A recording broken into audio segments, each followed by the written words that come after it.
presented by Lovely Films Production।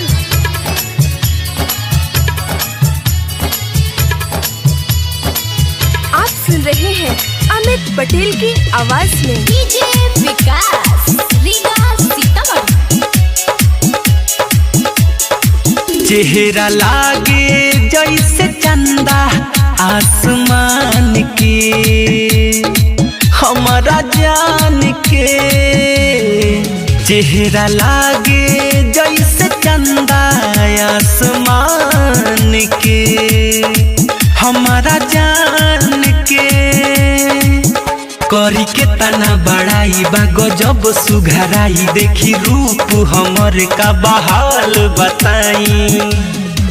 के बनवले बाटे कौन माटी सान के, हमारा जान के है। चेहरा लागे जैसे चंदा आसमान के, हमारा जान के। करी के तना बड़ाई बा गजब सुघराई, देखी रूप हमर का बहाल बताई। चेहरा लागे जैसे चंदा आसमान के, हमारा जान के।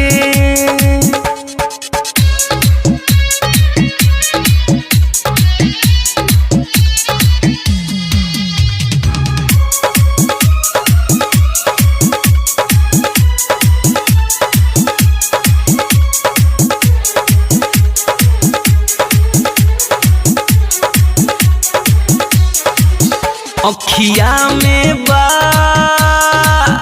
चाहत के नशा, केसिया लागे सावन के घटा। अखिया में बा चाहत के नशा, केसिया लागे सावन के घटा। जब ओढ़नी से हाय छुप छुप शरमाए, मोरा दिल धड़काए जब पास हुआए। हम तकरी ले शुक्रिया भगवान के, भेजल जान के है। चेहरा लागे जैसे चंदा आसमान के, हमारा जान के। presented by Lovely Films Production।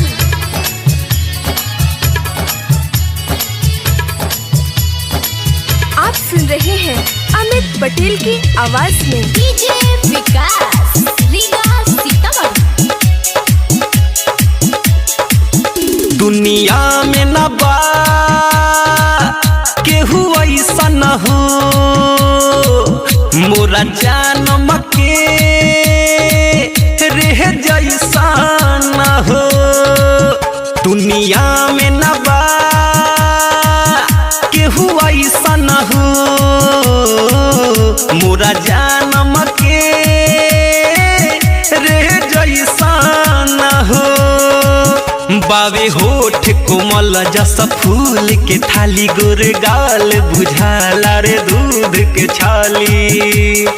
मुखड़ा लागे जैसे टुकड़ा हवे चान के, हमारा जान के है। चेहरा लागे जैसे चंदा आसमान के, हमारा जान के। करी के तना बड़ाई बा गजब सुघराई, देखी रूप हमर का बहाल बताई। चेहरा लागे जैसे चंदा आसमान के, हमारा जान के।